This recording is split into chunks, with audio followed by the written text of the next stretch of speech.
এবার ঈদেও হয়নি ফেরা ঘরে, প্রিয়জন ছাড়া ঈদ কাটে মোর একলা অচিনপুরে। নিঃসঙ্গতা কুরে কুরে খায় তবুও মুখে হাসি, আমি যে প্রবাসী, আমি যে প্রবাসী।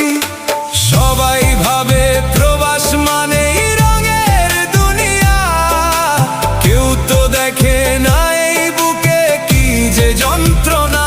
তবুও ভালো থাকুক তারা যাদের আমি ভালোবাসি, আমি যে প্রবাসী।